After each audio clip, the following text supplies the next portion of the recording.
Hi, everyone. Today, I'm meeting with Christie Downs, a self-made entrepreneur and problem solver who started Handdii with her co-founder, Kathryn Wood.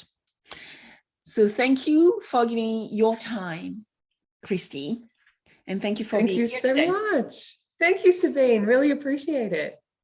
So I want to start our discussion with who you are. So who is Christie? You know, what you do every day, how you build your business, a little bit of a bio, for people to understand who you are. Thank you, Sabine. Yes, so my name is Christie, CEO and co-founder of Handdii. As you can hear from my accent, I am Australian, although we launched Handdii in the US 2 years ago. So I've been here in the US for the last 2 years. I met my co-founder when we were both in our previous roles. So Kathryn used to run property and motor claims for QBE, and I was on the construction side, and that's where we came together on this problem about Handdii, that we created the solution. And my background and me, look, I like to have a positive impact on things, and so solving problems and helping make things grow is something that really excites me every day. And then I like to create a team around me and really look to make a difference. Thank you, Christie. So now let's actually talk about Handdii, this company you've built for the past few years. Absolutely. So yeah, as I mentioned, I came from the construction side. Kathryn was in property claims, and we saw this problem with small claims. So a lot of players in the industry love a complex claim, and the industry's been very focused on that. There's multiple steps and procedures to ensure that these large claims are looked after properly, whereas 80% of claims actually sit in this small claims space, which we say, look, it's under $10,000 in Australia, or it's under $20,000 here in the US. But what our software does is connect the insurance company and their customer straight to local contractors who are passionate about getting these smaller claims done effectively and really look after that customer satisfaction piece. So what has been your impact? You have moved from Australia to United States, participating into a very well-known accelerator. And so what has been your impact on the world of claim insurance? Thank you, Sabine. So we did, as you said, we were introduced to the US via the Hartford Insur-Tech hub. So a fantastic accelerator where we got to meet a number of big insurance companies in the US, where we discovered that our solution was really needed in the US as well. Insurance companies were looking to provide more value to their customers. Maybe they didn't know a contractor, they needed someone to help repair their property. And so that's what Handdii can do. Not only create that digital experience for the property claim end-to-end for the homeowner, but also to connect them with local contractors that are pre-vetted and qualified to do this insurance work. So we launched in Texas initially with Hippo Insurance. And look, they look to it for three things, cost control, is there excellent quality of workmanship, and then of course the customer experience. And so when we were able to show tick, tick, tick, and consistently achieve that 4.9 stars out of 5 from the customer, we then rolled out our contractor network. So we now have a number of other insurance carrier partners, actually 6 here in the United States, combination of MGAs, traditional carriers, and smaller regional carriers who are just in a couple of states. So we are now in 7 states, including Texas, California, Ohio, Kentucky, Alabama, Washington, and Georgia. And we're very soon to be launching in both Connecticut, Massachusetts, and soon after that, Florida. So I'm pleased to see you here. You are going to go back home to where we accelerated you in Connecticut. Yes. But a few things you actually mentioned, I think is very important for our listener to understand. there are very few claims management systems within our InsurTech world. I mean, I looked at them all the time. Probably there are 200 globally, which actually do something significant. And even our markets, I think I count 5 to 10, globally, that many insurers ask us questions about. So you are actually one of the few. The other point I think you actually, nicely talked about, but didn't mention loudly, is actually you're working with great insurance companies and you're building your own digital ecosystem by working with other InsurTechs. And being part of the EPO ecosystem, I think is wonderful. EPO must be recognized as one of our InsurTech unicorns. So I would say congratulations, Asaf, for the great work you and your team have done. And let's remember that we need more of those to understand that they need to support the other InsurTech within the ecosystem to build the processes and the business of tomorrow. Absolutely, Sabine. I think, in the past, say maybe 5-10 years, a lot of InsurTech solutions have been about solving individual problems, like a specific problem, and it might be to buy things quicker, or it might be to simplify a process. But what I think the future is about integration of these solutions and all of them coming together. So, for example, in the industry, there's a lot of inspection tools, drones, AI, machine learning, but I actually think that, and some insurance companies use a number of them at once, but I think the future of innovation will become about all of these integrating into our lives and activities and systems. And then beyond that, I actually think it'll be about how we more purposeful outcomes, about how sustainability, inclusion, prosperity, that sort of thing. I think that's where the industry is going to continue to evolve to. Yesterday I was doing an interview. I can't tell you for whom, but it's a major broadcaster. And we were talking about digital ecosystems and what you're actually reflecting here. So just for people to understand what the digital ecosystem is, it's actually a group of companies which are interconnected, interdependent, together. So they are combining people and things and companies together to start solving problems differently. And one key thing about digital ecosystems, if they are built well, is that the companies which are working together are solving 4 different problems. So it's not one company like in the past, you wanted to become, a Superman and do everything and, build your strengths in every area. Digital ecosystem knows their strengths. They know their weaknesses, and they actually find the partners to deal with the weaknesses so that they become stronger together. Looking always at the customer, always to design one single experience, seamless experience, like, going onto Netflix, clocking and getting in, watching your movie, or, clicking on your Uber car and knowing that the partner, which is a driver, is going to arrive when expected. And I think it is very important to actually understand is that the world is shifting, is changing, and getting those nodes aligned with one another can start drive better experiences, as you mentioned really early in our conversation, for the users on one side and the customer on the other side.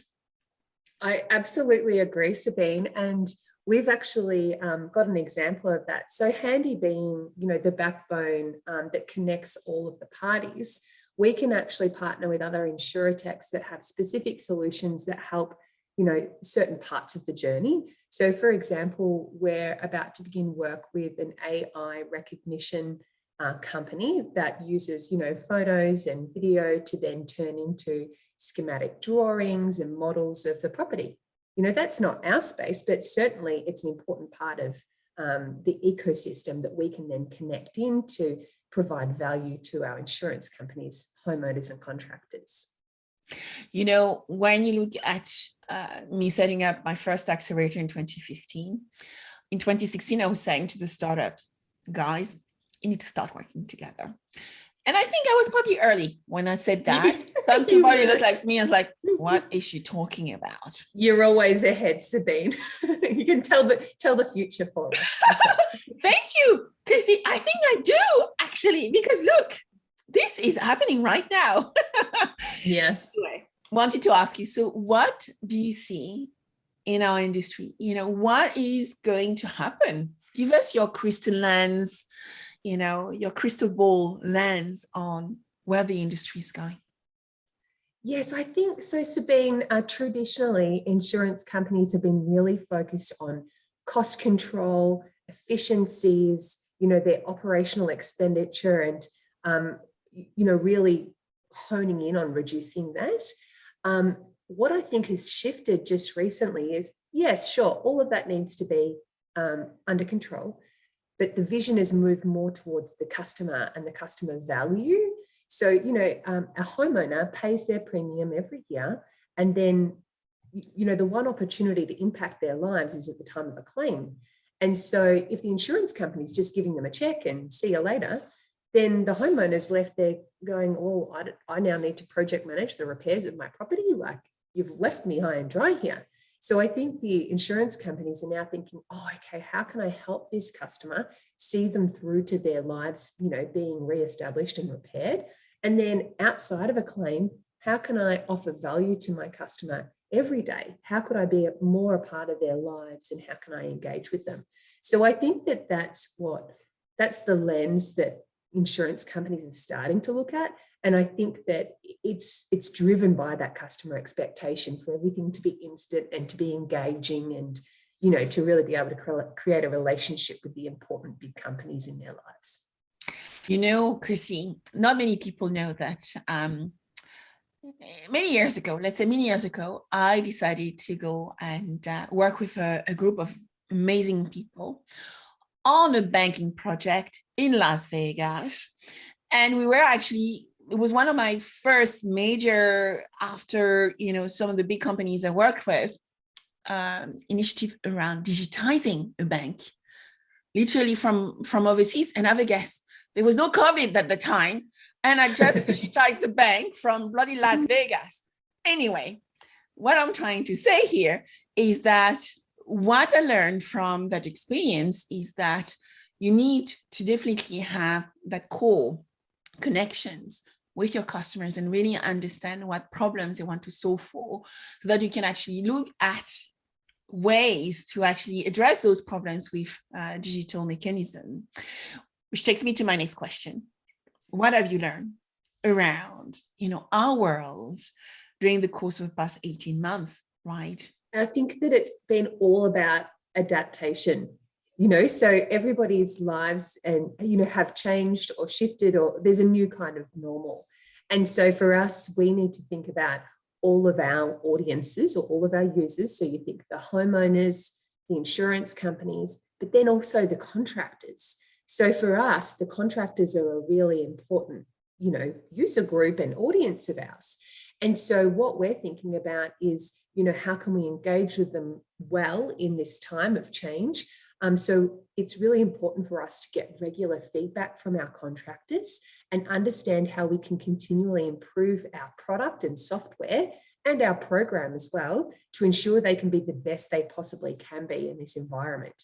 Because I think what hasn't necessarily been recognised historically is how important the role is of the contractor in the actual time of a property claim, because that's the human that comes to the property and effectively represents the brand of the insurance company.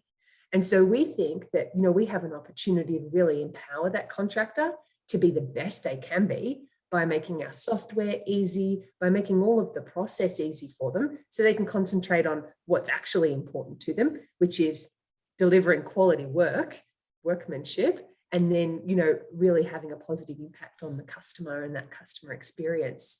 So I think, we continue to, work with our contractors to understand what we can do better and better, and learn from them, because, they're our experts. Yes, they are your expert, your engineers, the one who are touching your customers every day. And I think one thing you also highlighted, I think we need to stress further is the days where we could just pay for our premium and expect our claims to be paid is gone. We all are experiencing or demanding different experience where we want to have a relationship with most of the companies we interact with.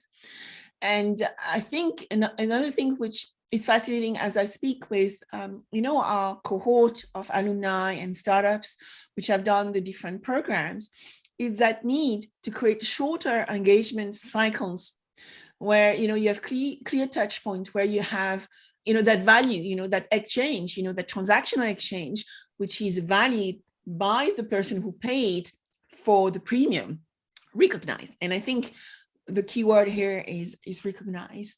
And so therefore that requires more touch point, it requires more partners and partners who are caring for the consumers, customer, and also one who are able to give the feedback so that the proposition is continuously augmented. And I think some of the big tech, whatever we want to say about big tech, has actually changed the way we look at the world and the way we actually deal with customers, regardless. Yes, I agree, Sabine. I think actually trust and transparency is a really important thing to all parties, and technology can really connect all of the people that are involved in any kind of situation, particularly for us as an ecosystem. Yeah. That transparency really provides confidence, peace of mind for all of the different parties, knowing where something is at and having the confidence that they're getting looked after, and the communication flows.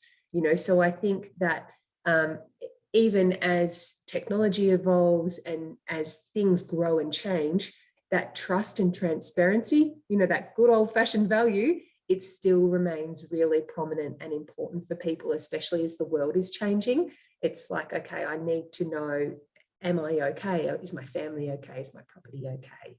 Yes. So I think digital, solutions can really help that, those people connect. No doubt, no doubt. So let's just have a little bit of a little game together. Okay. So I'm going to give you some words and I want to find out what your response is against each of those words. Okay. Let's start. Technology. Empowering humans. Behavior. User experience, so the way technology is used. Innovation. Creativity based on problem solving. And regulation. Frameworks, control, in order to be successful. So when you combine those four words, technology, behavior, innovation, and regulation, how do you see that impacting your business model, Christie?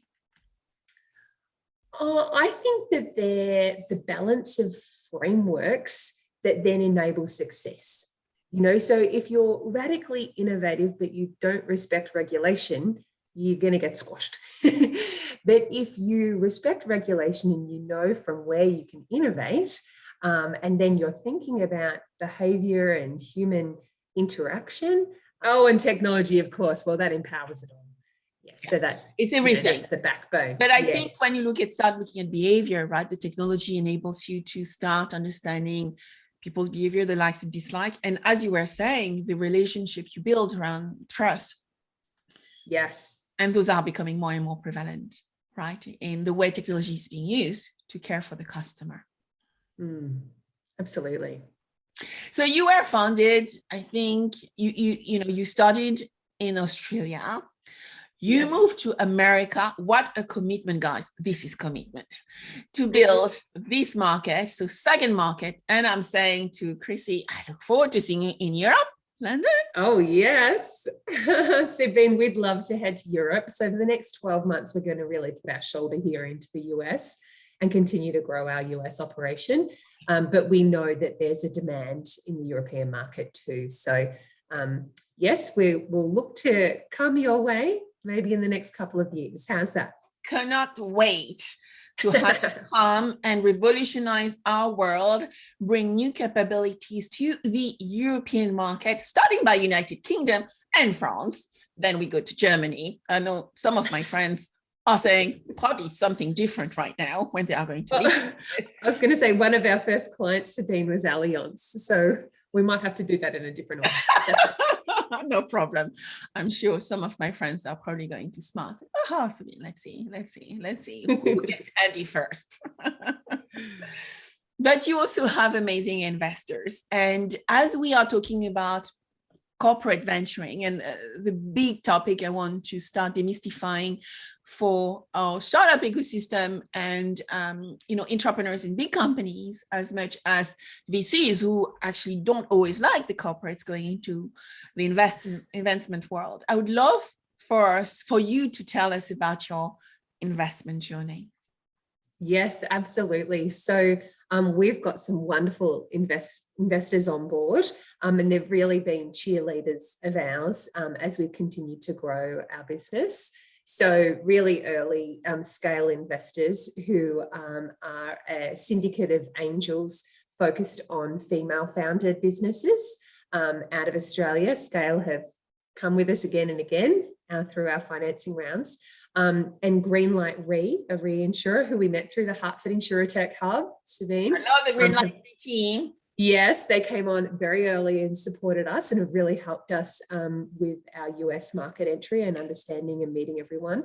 And then more recently, we closed a $3 million seed round led by Brick and Mortar, who are construction tech out of Silicon Valley, and joined by 9-4, who are prop tech out of Chicago. So really deep domain expertise, US-based VCs. So we really have surrounded ourselves with experts. For our future rounds, what we're looking to, target is a good, strong general VC as a lead, but then surrounded by these strategic corporate venture capital funds. So we really see that they can add a lot of value with their industry expertise. So insurance is quite unique, and it really is important to have folks around you that understand the industry, are well connected, and can really help us grow from where we are now. So going from a 1 million to 100 million to a $10 billion company, that's why having a strong general lead is important to us. Folks that have already taken businesses, that whole journey, and then being surrounded by the strategics that really have expertise in the insurance industry. So I would like to repeat a few key points you actually made, which I think are very, very important. First, one key focus for you was investors who understood women and female entrepreneurs. And those, there are few, and I think we need many more who actually are more balanced in the way they actually allocate investment by understanding gender diversity, equity, and inclusion. So that's the first point. The second point is strategic, in a sense that you've selected investors who could help you scale in a very specific market, Australia, America. And those are supporting you every day. I've talked to so many of them, and they're absolutely wonderful investors, very caring. They adore you, by the way.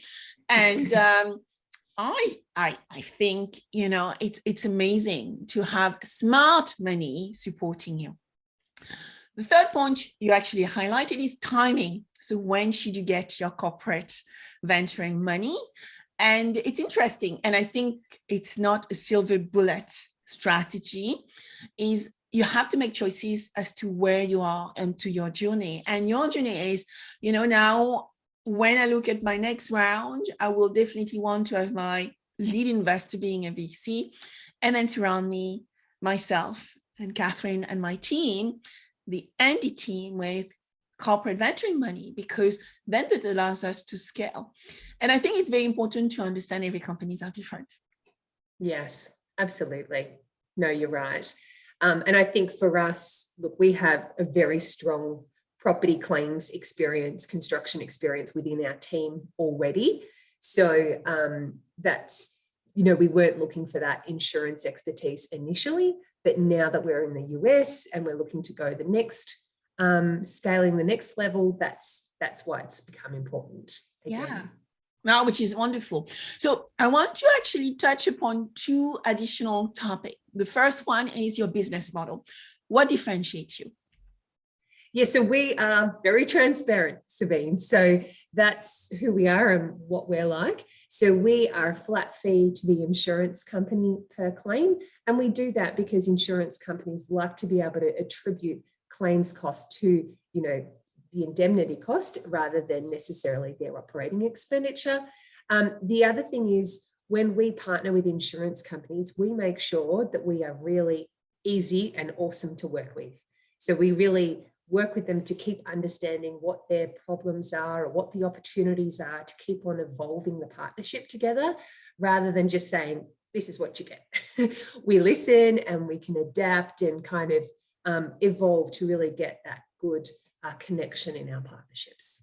That's superb. So my second question was, to build a business like yours and be where you are, Kathryn and yourself have had to actually find the amazing talent.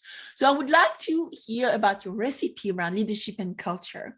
It's, I think, a very important question because I'm having discussions around, do you build culture and leadership before you build a company, or how do you get to building an environment where people are happy and happy to thrive, supporting the growth of the business rather than just themselves?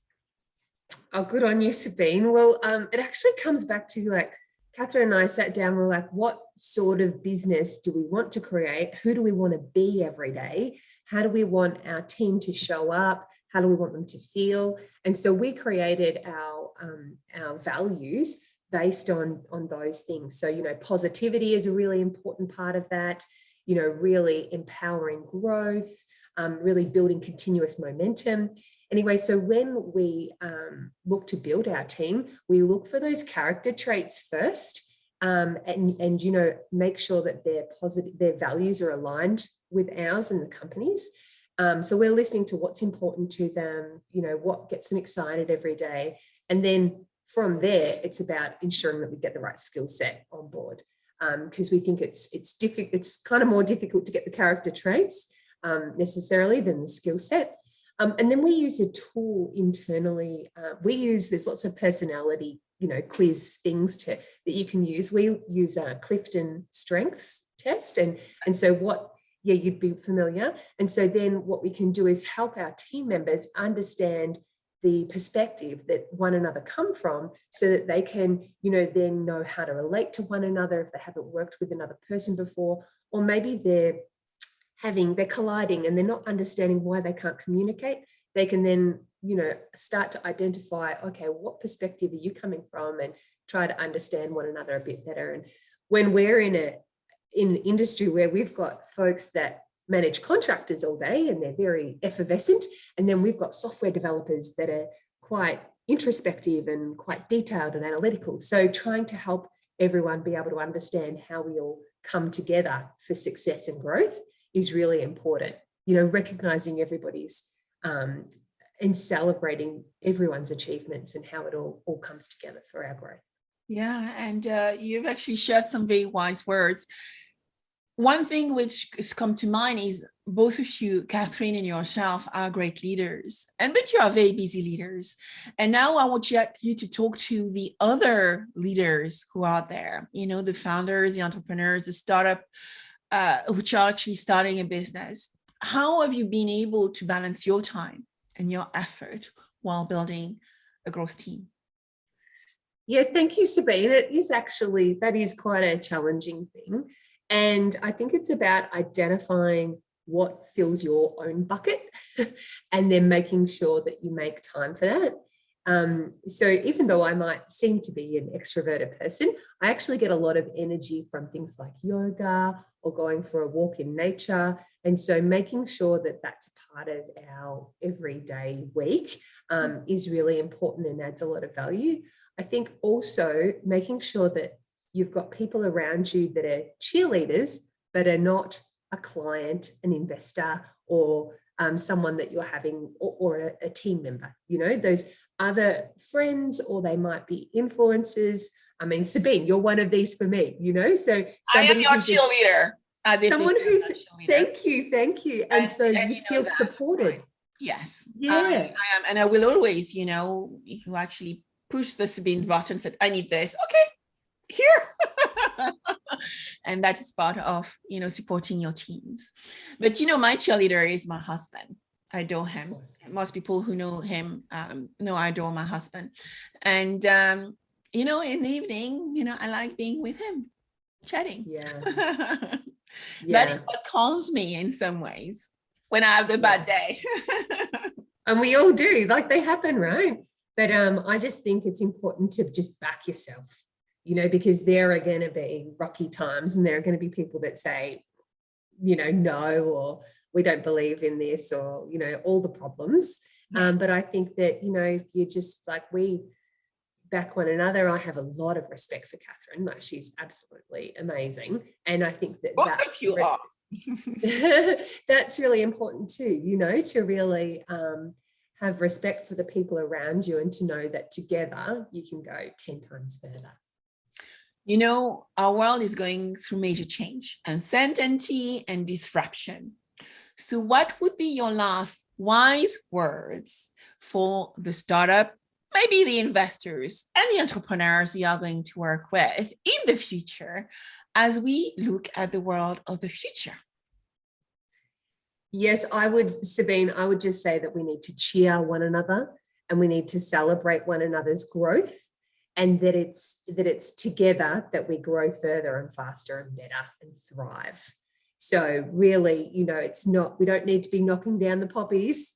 We need to be celebrating one another and, and then flying further together. And that's by backing yourself and cheering for others. So yeah, that's definitely how I live every day. Absolutely. I think one things I've learned during the course of the past 2 years is that I learned a lot from my acceleration experience and expertise, designing some of the world-renowned accelerators. And one thing which I've realized in recent months is growth comes through digital ecosystem, business ecosystem, places where you can work with others and you can accelerate the growth of each one of the members of that ecosystem by doing your small bits. And I really believe in that. And that requires a different mindset, because if you are, I think, a loner in the world we are in today, it's going to be really tough because we have to move much faster. We have to run before we can walk. And the only way you can run, I think, is by recognizing your weaknesses and accepting that actually you don't need the full pie. You just need a slice of the pie. And the slice of the pie can be quite big, actually. Yes, that's right. And so if we can actually start, dialing down and changing our mindset, we could all build really beautiful companies and have actually a lot of fun whilst doing it too. Yes, that's right. Because that's important, Sabine. The more you're enjoying the process and the journey, the more everyone thrives and benefits together. Exactly.